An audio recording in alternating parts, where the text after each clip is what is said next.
like that, because and that nobody's watching. They know that. They know where they're going to play, year after next. But they did develop a bit of that sisterhood. And one of their teammates, their family went through a rough time recently, and they've all, while they were playing, one got some really unfortunate news, and while they were in Lake Placid, and my daughter said, well, we just had to kind of be there with her. And it was the goalie, actually, that, was sort of she's a big part of their team. It's a quarterback position. And that is one thing I did like about the club. I love the club top to bottom. I do worry sometimes that club is becoming the only option for a lot of kids, and it's hurting rec and the access. But there is something, like you were saying, that to experience that closeness, especially for those that might not want to play in college. There's a lot of kids who play club but then decide they just don't want that in college. That closeness it's pretty important.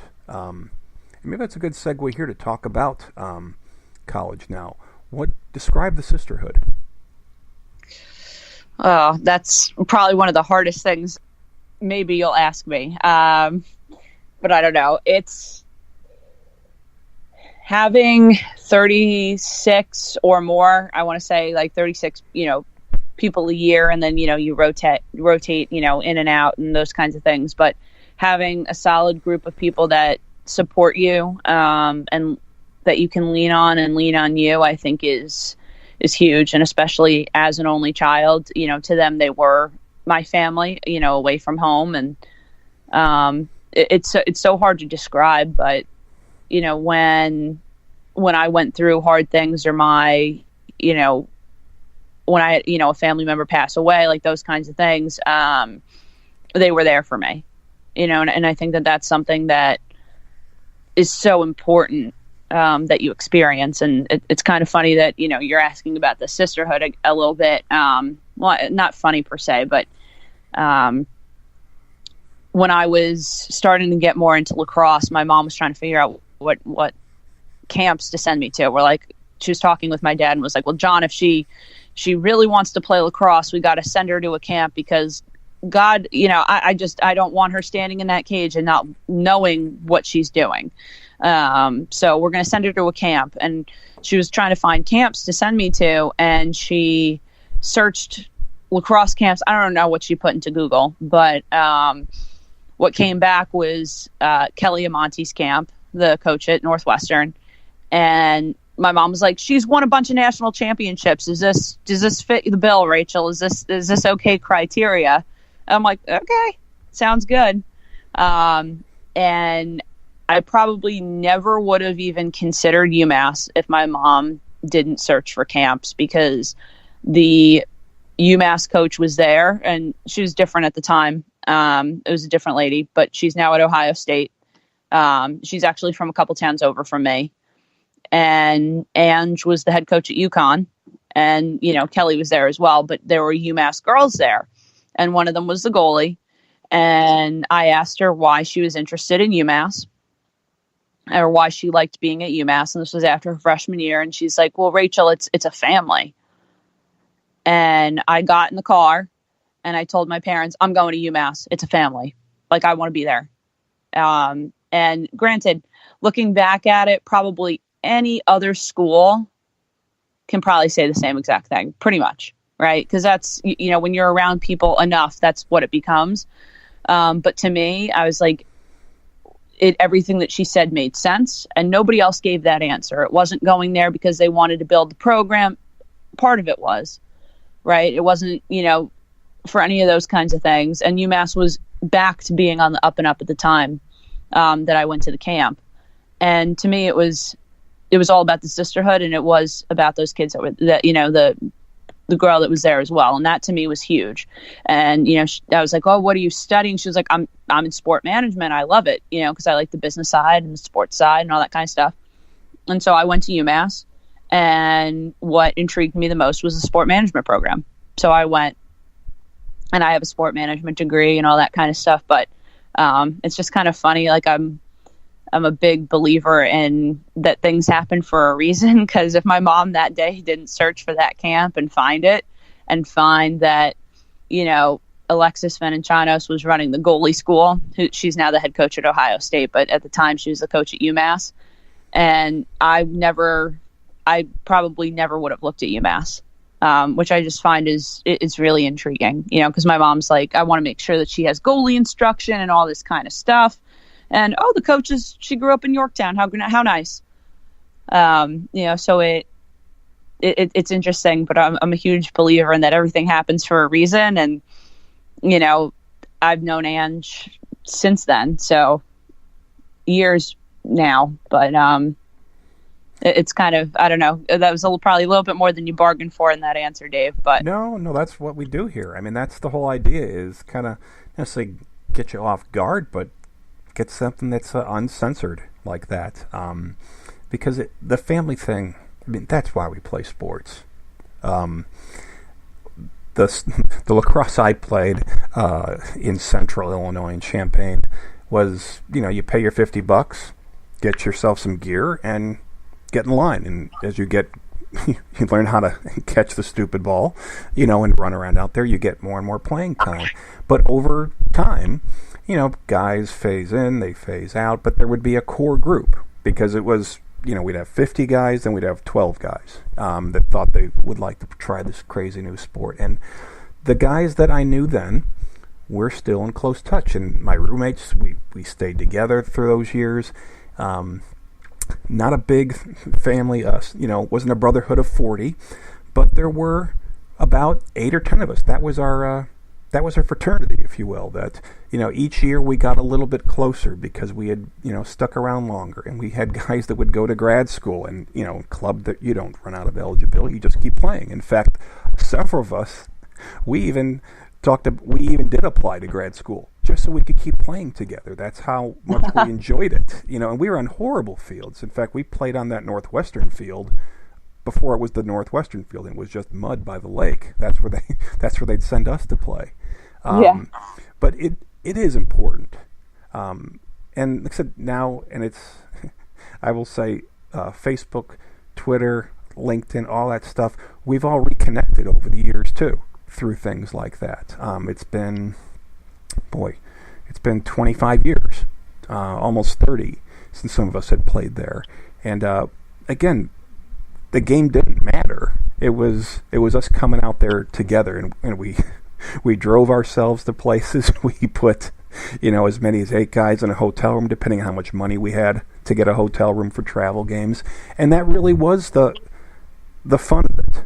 And that's where we never cut anybody. People would just leave because they didn't want to be part of the family. And I'm glad you went down that road, because it really helped me to kind of think about that too, that there was about 10 guys that we still have pictures, and we pass them around from when we were knocking each other out, having a good time.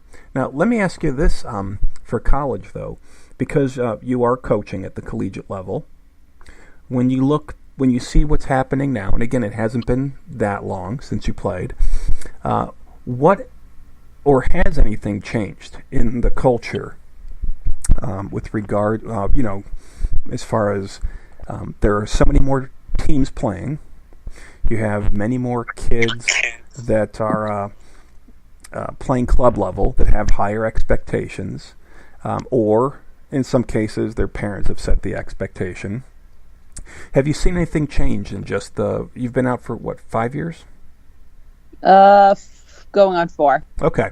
So again, but I've watched so much change with my daughter over just 4 years. How the intensity and how it's kind of brought itself back into line. But are kids going through anything different, better, more stressful than when you went through it?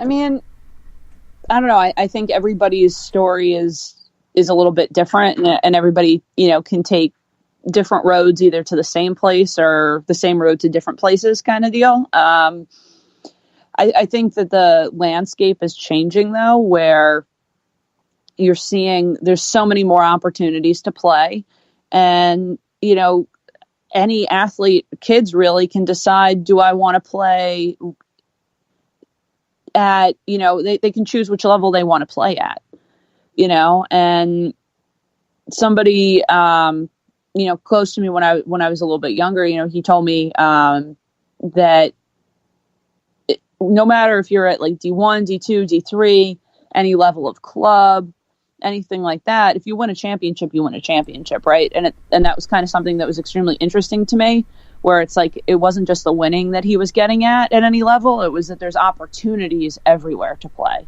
So I think that that's constantly changing. I think that there's so many more options and opportunities for kids nowadays with where what they want to do, whether it involves athletics or not. But I think that a spin off of that too, that college coaching is just changing as well. Where back when when I played and further back than that and things like that, coaches, we're seeing a shift, from coaching in, I don't want to say the negative, but using a little bit more of negative reinforcement versus now it's more of a shift into the positive. Where, when I first started coaching, someone I was coaching with, she's like, yeah, Rach, you attract more flies with honey than you do with vinegar. And at the point, like at that time, I was trying to understand it a little bit more. And I'm like, oh yeah, they don't need to run every single time they drop a ball, right? Like that kind of stuff. Sometimes it doesn't work, right? A lot of the times it doesn't.